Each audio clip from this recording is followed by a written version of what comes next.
Praise the lord. Guntur మరియు పరిసర ప్రాంత దేవుని ప్రజలారా, మరి పాల్ పృథ్వీ మినిస్ట్రీస్ నుండి ప్రతి నెల గుంటూరు పట్టణంలో పరిశుద్ధాత్మ తైలాభిషేక మహోత్సవం ప్రతి నెల 3వ మంగళవారం జరగటం మీ అందరికి కూడా తెలిసిన విషయమే. ఇప్పటికే అనేకులు ఈ ఆరాధనలో పాల్గొని దీవించబడుతున్నారు, ఆశీర్వదించబడుతున్నారు. మరలా ఈ ఆరాధన ఈ నెల అనగా నవంబర్ 18వ తారీఖు ఉదయకాలం 9 గంటలకు మనం గుంటూరు పట్టణంలో ఉన్న వెంకటేశ్వర విజ్ఞాన మందిరంలో జరగబోతుంది. ఈ ఆరాధనలో అద్భుతమైన రీతిగా పరిశుద్ధాత్మ దేవుడు కదలబోతున్నారు. మునుపెన్నడూ చూడని దేవుని మహిమను ప్రజలు చూడబోతున్నారు. అంత మాత్రమే కాదు, శక్తివంతమైన ఆరాధన జరగబోతుంది. జీవితాలను మార్చే వాక్య సందేశాన్ని పరిశుద్ధాత్మ దేవుడు అందించబోతున్నారు. దేవుని బిడ్డలారా, అంత మాత్రమే కాదు, దేవుని బలమైన కార్యాలు, అద్భుత ఆశ్చర్య కార్యాలు, స్వస్థత విడుదల కార్యాలు, అద్భుత కార్యాలు పరిశుద్ధాత్మ దేవుడే జరిగించబోతున్నారు. కనుక మీ కుటుంబాలతో కలిసి రండి, దైవ దేవుని పొందండి.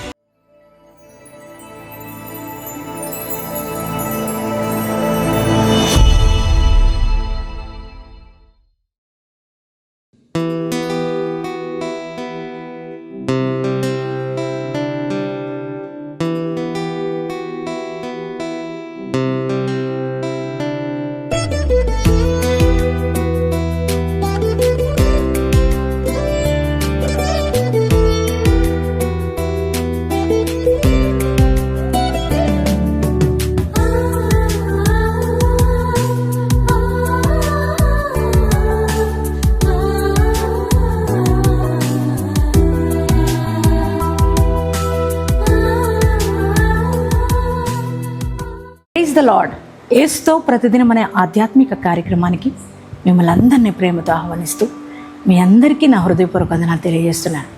దేవుని బిడ్డలారా, మరి మీరందరూ కూడా ఉదయం లేవగానే యేసయ్య థ్యాంక్స్ చెప్పారు కదా, అలాగే ప్రతి ఉదయం దేవుని యొక్క వాగ్దానం కొరకు ఎదురు చూస్తున్నారు కదా. మరి ఈ దినం కూడా దేవుడు శ్రేష్టమైన వాగ్దానం మనకి ఇచ్చారండి. ఆ వాగ్దానం ఏమిటో చదువుకుందాం. యెషయా గ్రంథము 45వ అధ్యాయము 17వ వచనం 2వ భాగాన్ని చదువుకుందాం. మీరు ఎన్నటికీ సిగ్గుపడకయు విస్మయం పొందకయు నుందురు. Praise the Lord. దేవుని బిడ్డలారా, ఈ ఒక వాగ్దానం దేవుడు మాట్లాడుతున్నారు మనతోటి. మరి మీ జీవితాల్లో ఒక్కొక్కసారి కొన్ని కార్యాలు లేట్ అవుతున్నప్పుడు, అది గర్భఫలం పొందుకునే విషయం కావచ్చు, అలాగే ఉద్యోగం పొందుకునే విషయాల్లో కావచ్చు, అలాగే అప్పులు తీరే విషయంలో కావచ్చు, అలాగే స్వస్థత దేహానికి వచ్చే విషయంలో కావచ్చు, కొంచెం లేట్ అవుతున్నప్పుడు మనకు అనిపిస్తుంది దేవుడు మనల్ని వదిలేసాడేమో, అందరూ మనల్ని అవమానపరుస్తారు, దేవుడిని నమ్ముకున్నాం మరి ఏం కార్యాలు జరగలేదేంటి అని అందరూ అంటారేమో, అందరూ మమ్మల్ని అవమానపరుస్తారేమో, మరి ఇంకెప్పుడు మా జీవితంలో కార్యం జరిగేది, ఇంకెప్పుడు మేము ఆశీర్వదించబడేది, ఇంకెప్పుడు మేము దీవించబడేది, ఆ పరిస్థితులకి మారవా, దేవుడు ఇలాగే ఉంచేసి అందరు ఎదుటి అవమానకరంగా మమ్మల్ని ఉంచుతాడా అని ఒక్కొక్కసారి మనము బాధపడుతూ ఉంటాం. ఇప్పుడు దేవుని బిడ్డలారా, కానీ దేవుడండి ఆయన నమ్మిన బిడ్డలను ఎప్పుడూ సిగ్గుపరచడు నాన్న. ఎవరిని సిగ్గుపరిచే దేవుడు కానే కాదు. వారి అందరి ఎదుట దేవుడు నిన్ను ఘనముగా లేవనెత్తే దేవుడు, నీ జీవితంలో గొప్ప కార్యాలు చేసే దేవుడు. ఒకరోజు ఆలస్యం అవుతుందేమో, ఒక సంవత్సరం ఆలస్యం అవుతుందేమో, కానీ ఖచ్చితంగా నీ జీవితంలో గొప్ప కార్యం చేస్తాడు. నీ గర్భాన్ని తీరుస్తాడు ఆయన, అలాగే నీ ఉద్యోగాన్ని అనుగ్రహిస్తాడు, నీ ప్రతి అవసరత ఆయన తీరుస్తాడు. ఎక్కడ నీ సిగ్గుపడినవాడు. ఎందుకనంటే ఆయన నమ్మి ఉన్నావు కదా. దేవుని వాక్యం సెలవిస్తుంది, ఆయన నమ్మిన వారినట దేవుడు ఎప్పుడు సిగ్గుపరచడు. ఆయనను గూర్చిన నిరీక్షణ ఎవరిని సిగ్గుపరచదని దేవుని వాక్యం సెలవిస్తుంది. ప్రియ దేవుని బిడ్డలారా, మిమ్మల్ని ఎవరిని సిగ్గుపడినవాడు దేవుడు, మనల్ని ఎప్పుడు సిగ్గుపడినవాడు దేవుడు. అందరి ఎదుట మనల్ని ఘనపరిచే దేవుడు అయినాడు.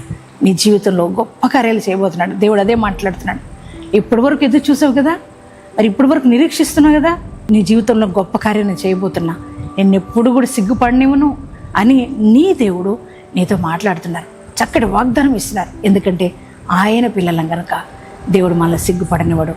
ఈ మాటను బట్టి ధైర్యం తెచ్చుకుంటారా? విశ్వసిస్తున్నారా? దేవుని మాటని నమ్ముతున్నారా?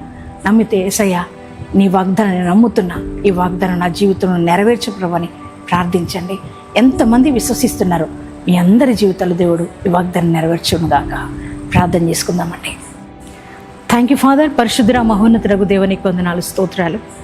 నాయన ఉదయకాలపు వేళ మీరు ఇచ్చిన శ్రేష్టమైన వాగ్దానం కొరకే నీకు వందనాలు ప్రభా. మేము ఎన్నటికీ సిగ్గునొందమని, విస్మయం పొందమని మీరు వాగ్దానం ఇచ్చారయ్యా. అవునయ్యా, మమ్మల్ని సిగ్గుపరిచే దేవుడు కాదు నా తండ్రి. మా జీవితాల్లో గొప్ప కార్యాలు చేయగలిగిన గొప్పవాడివి. నీ యందు నమ్మకం ఉంచిన వారిని ఎప్పుడూ సిగ్గుపరచవయ్యా నా తండ్రి. నాయన, నీ బిడ్డలను మీరు దర్శించండి నాయన. నీ కోసం ఎదురు చూస్తున్నారు, నువ్వు చేసే కార్యాల కొరకు ఎదురు చూస్తున్నారు అయ్యా. ఎక్కడ నిరీక్షణ కోల్పోకుండా నువ్వు చేసే ప్రతి అద్భుతమును పొందుకోవడానికి కృప చూపయ్యా. వారి జీవితంలో దేని కొరకు ఎదురు చూస్తున్నారో ఆ కార్యాలు జరిగించండి. గర్భాలు తెరవండి, యేసుక్రీస్తు నామమున గర్భాలు తెరవబడును గాక అయ్యా. నేను వివాహాలు జరుగును గాక, ఉద్యోగాలు వచ్చును గాక నా తండ్రి. ప్రభు ఆత్మీకంగా వర్ధిల్లుదురు గాక అయ్యా. రక్షణ కోసం ఎదురు చూసే వారికి రక్షణ కలుగును గాక, మారు మనసు లేని వారికి మారు మనసు వచ్చును గాక తండ్రి. నాయన, ప్రమోషన్స్ కోసం ఎదురు చూసే వారికి ప్రమోషన్స్ దయచేయండి అయ్యా. కోర్టు కేసులో న్యాయం జరిగించండి ప్రభా. భూ వివాదాలు పరిష్కరించండి ప్రభా. నీకే స్తోత్రాలు చెల్లిస్తున్నాం ప్రభా. అయ్యా, స్వస్థత కోసం ఎదురు చూస్తున్న వారికి సంపూర్ణ ఆరోగ్యం దయచేయండి అయ్యా. ఈరోజు మ్యారేజ్ డేస్ బాడీ చేసుకున్న ప్రతి వారి జీవితంలో అయ్యా నాయన, నీ యొక్క అద్భుతమైన కార్యాలు జరిగించమని, ఈ దినమంతా నీ సన్నిధి మాతో ఉంచి నడిపించమని యేసు నామములో ప్రార్థిస్తున్నాం తండ్రి. ఆమేన్.